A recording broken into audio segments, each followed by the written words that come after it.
여러분, 느헤미야 5장 1절에서 6절을 중심으로 우리에게는 아무런 힘이 없도다 라는 제목으로 말씀을 전하기를 원합니다. 이 자리에 참석한 모든 분들에게 말씀의 위로와 능력이 함께 하시기를 기도합니다.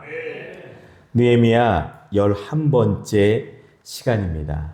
이 시간 우리에게는 아무런 힘이 없도다, 이 말씀의 고백처럼 이 제목으로 말씀을 같이 진행을 하겠습니다.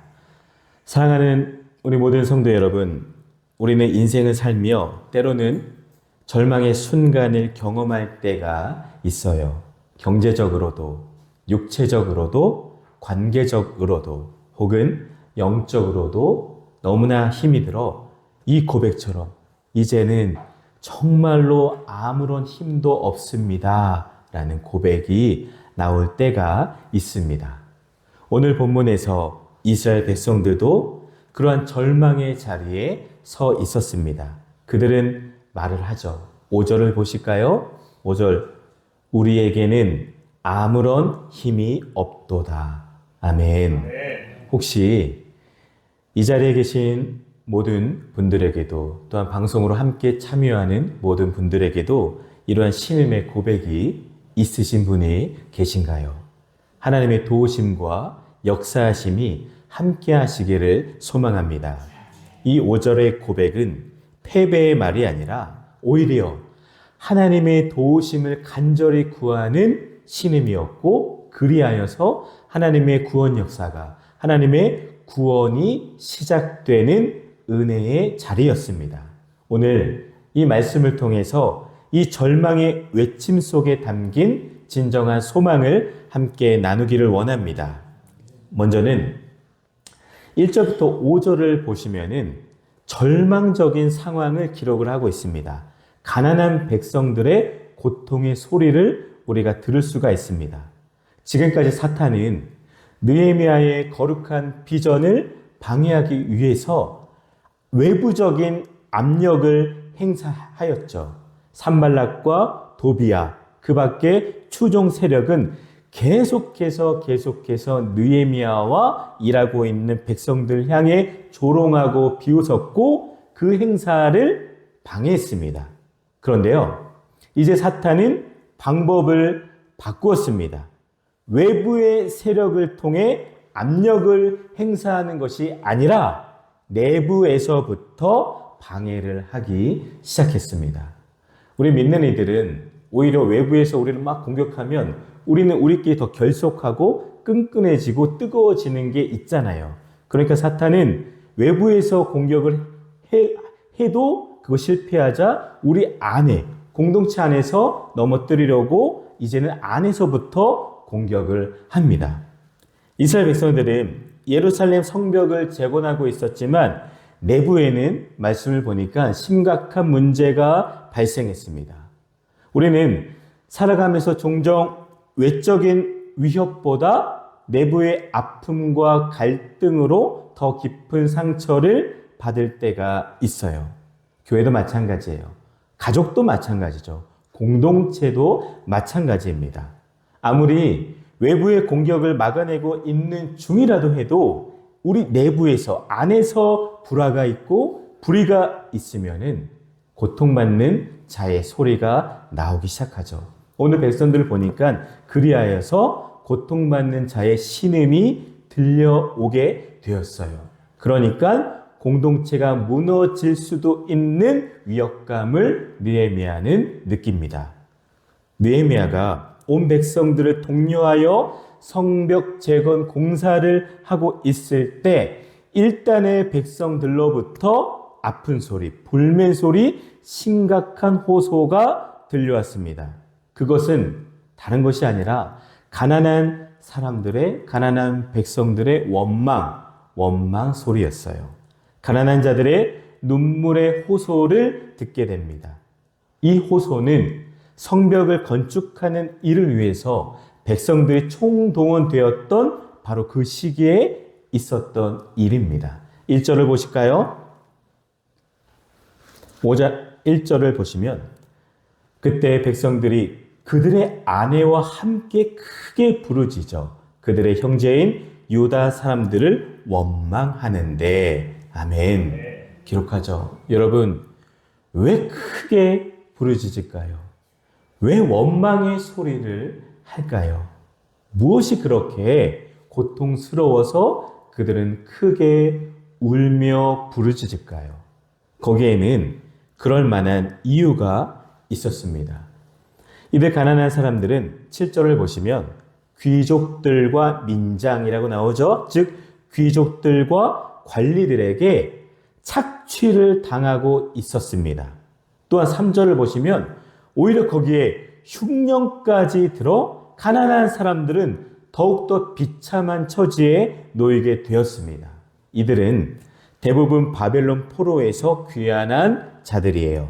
그들은 외국의 포로 생활에서 고국으로 돌아왔는데 오히려 그보다 더 심한 종살이를 지금 고향에서 누구에게? 같은 동족으로부터, 같은 민족으로부터 강요를 당하고 있었습니다. 이것을 들은 느헤미야는 분노했습니다. 6절을 보실까요? 내가 백성의 부르짖음과 이런 말을 듣고 크게 노하였으나. 아멘. 영적 지도자인 느헤미야는 당연히 이 불의한 소식을 듣고 분노했습니다. 그에게는 성벽 재건의 임무 외에 또 하나 중요하게 해야 할 일이 있었어요. 바로 그 공동체가 공정한 사회가 되도록 개혁하는 사회 정의의 실현이라는 또 다른 과제도 주어졌습니다. 이것 또한 역시 매우 중대한 문제입니다. 어쩌면 성벽 건축보다 더 중요한 문제일지도 모르죠. 왜냐하면 외부의 적보다 내부의 적이 더 위험하기 때문입니다. 가난한 사람들의 호소는 동족에 대한 원망으로 표현이 되었습니다. 이 부르짖음은 단순한 불편함이나 불만도 아닙니다. 이는 가난한 백성들의 생존이 걸린 절박한 외침이에요. 크게 부르짖었다라고 성경은 기록을 합니다. 그 원망의 요인과 가난한 사람들의 형편은 성경을 보니까 크게 세 가지로 구분을 할 수가 있습니다. 첫 번째 부류의 사람들은 정말로 이제 못 사는 사람들이에요. 재산이 없는 사람들입니다. 집도 없어요. 그런데 자녀들은 많이 있어요. 그러니까 먹을 양식이 없는 정말로 힘든 가난한 사람, 첫 번째 부류의 사람들이 있고요. 두 번째 사람들은 밭과 포도원과 집은 있는데 저당을 잡혔어요. 저당 잡혀서라도 먹을 양식을 얻어야 하겠다라는 두 번째 부류의 사람들이 있었습니다. 마지막 세 번째 사람들은 밭과 포도원을 담보로 해서 빚을 내어서 세금을 바친 사람들인데, 그런데요, 이들 가운데는 자신들의 자녀를 이미 다른 종으로 판 사람도 생겼습니다. 그들의 밭과 포도원이 이미 남의 것이 되었기 때문에 그들의 자녀들을 찾아올 능력이 없는 사람들이에요. 첫 번째, 두 번째, 세 번째 다 어려운 사람들의 형편의 모습을 성경은 기록을 하고 있습니다.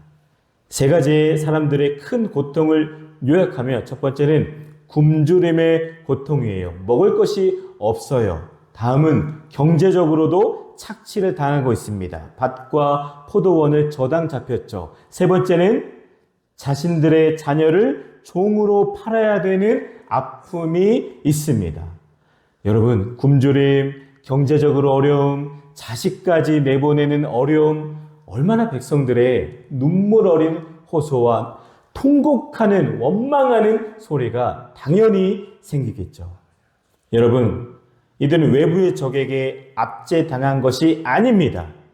누구에게 압제를 당했죠? 누구에게 착취를 당했죠? 오히려 위로하고 보살피고 함께 살아가야 하는 자신의 형제들, 같은 공동체 내에서 경제적 약자들이 착취를 당하게 되었습니다.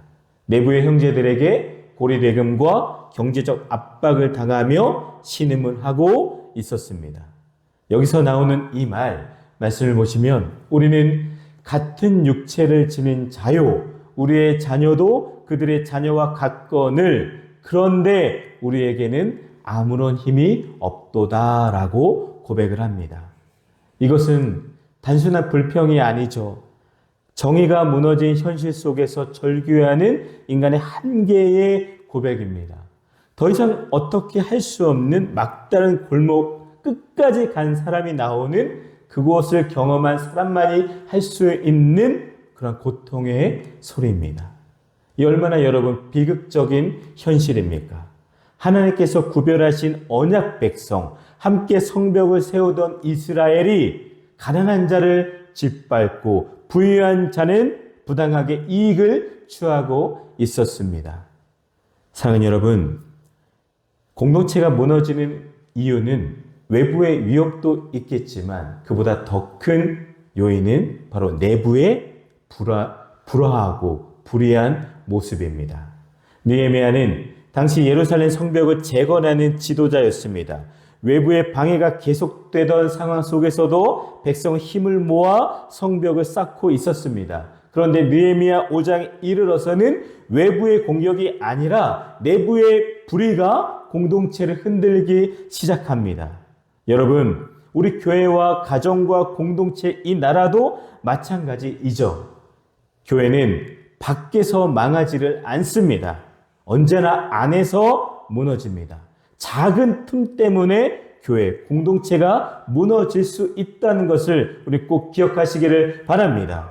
사탄은 거짓과 괴혈로 교회 공동체의 권위를 업신여기며 하나님의 영광을 회방합니다. 뿐만 아니라 사탄은 공동체 내에서 오늘 말씀처럼 서로가 서로에게 원망을 하게 합니다. 서로가 서로에게 화를 내게 합니다. 이것이 사탄의 특징입니다.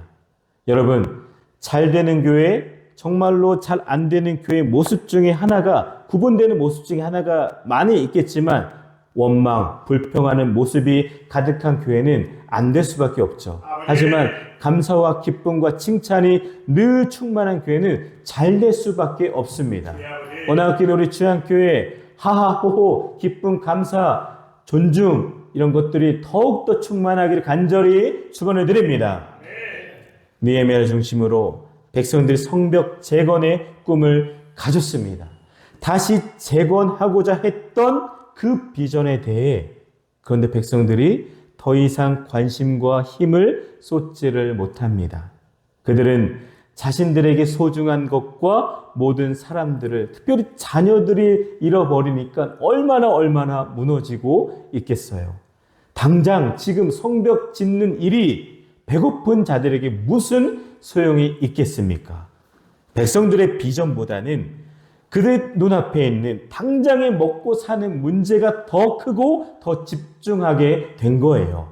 비전 중심이 아니라 문제 중심에 빠지기 시작했습니다. 비전 중심에서 문제 중심으로의 전환. 그래서 문제 중심에서 백성들은 서로 원망하고 서로 노여워하는 모습을 보입니다. 이것이 사탄의 방법입니다. 우리 또한 역시 그럴 수 있어요. 우리가 하나님의 말씀을 무시하고 현실의 문제에 집중하다 보면은 우리 또한 역시 그럴 수가 있습니다. 약한 자의 고통에 무감각해지고 사랑도 식어버리게 되고 비전도 열정도 다 사그라질 수가 있습니다. 그 공동체는 이미 기초부터 흔들리고 있는 것입니다. 우리는 길을 가다가 약간의 충동을 경험할 수가 있어요. 그러면 그 충돌로 얼마간 주의가 필요할 수도 있습니다. 그러나 여러분, 비전을 추구하는 일이 위기를 처리하는 일과 뒤바뀌지 않도록 주의하시기를 주님의 이름으로 간절히 부탁을 드립니다. 약자에 대한 관심은 하나님의 궁극적인 관심이었어요.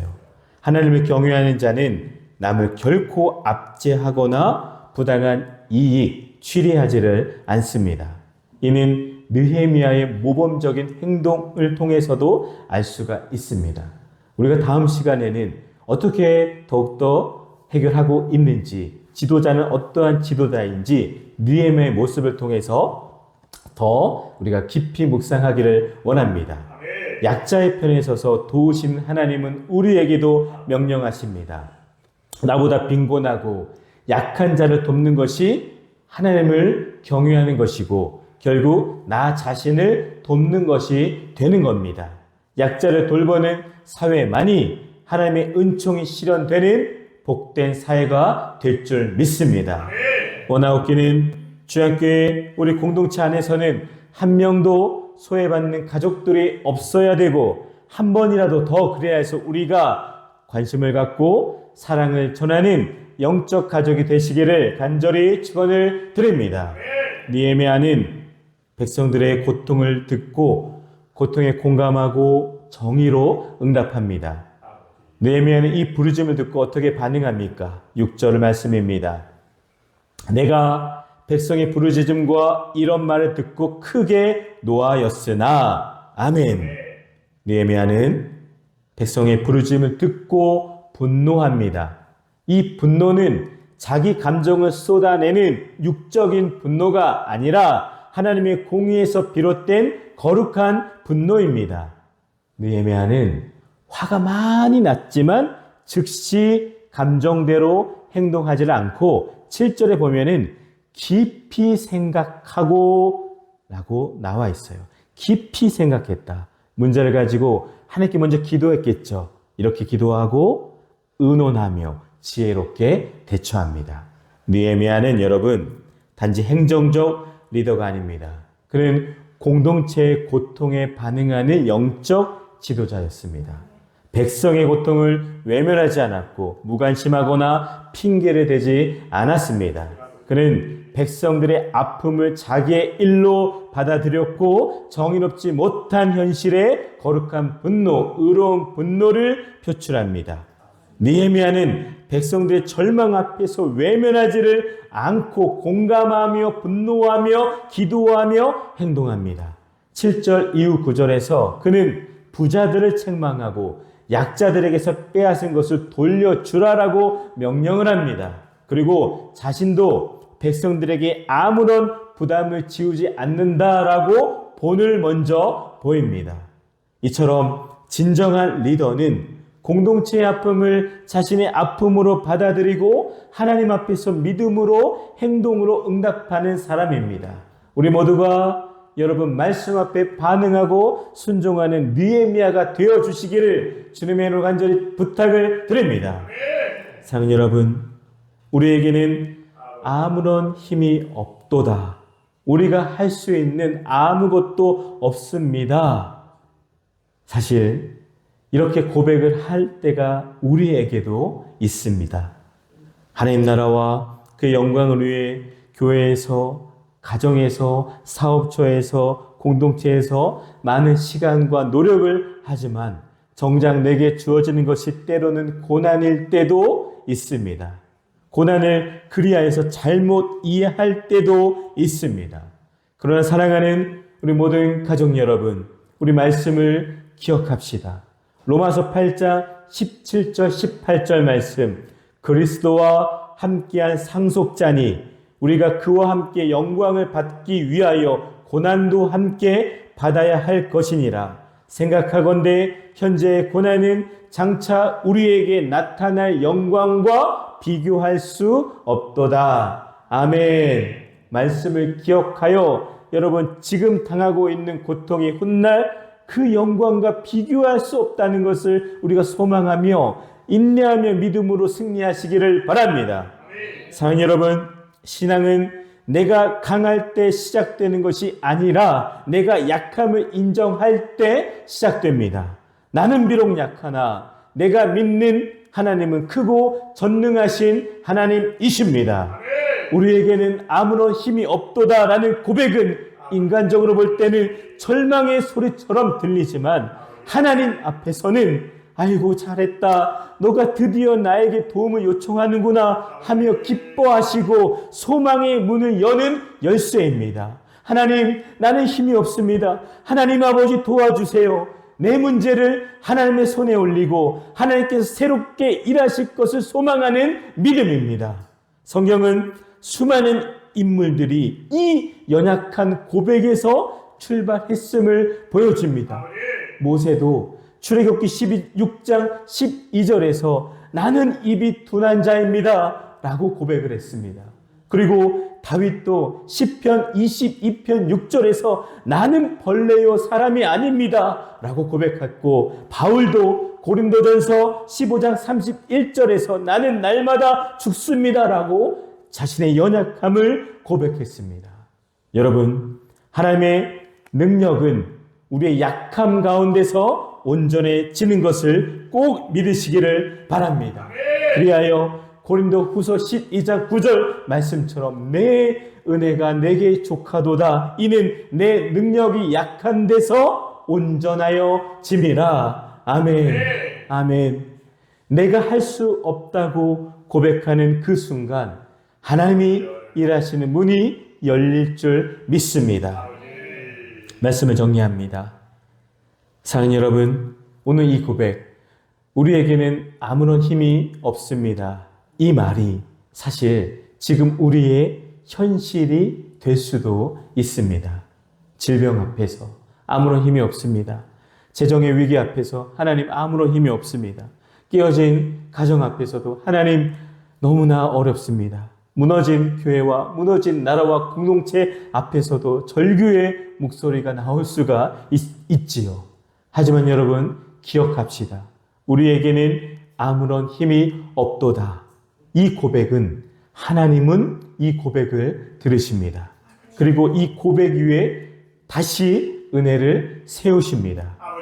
느헤미야 시대에도 하나님은 그 백성의 부르짖음을 들어주셨고, 오늘도 동일한 하나님께서 우리를 돕고자 기다리고 계십니다. 느헤미야 당시 지도자였지만 그보다 더 중요한 것은 하나님의 마음을 가진 사람이었다라는 것이에요. 하나님의 마음은 약한 자와 억눌린 자와 눈물 흘리는 자와 함께 하십니다. 우리도, 저도, 여러분도 이 시대의 느헤미야로 부르심을 받았습니다.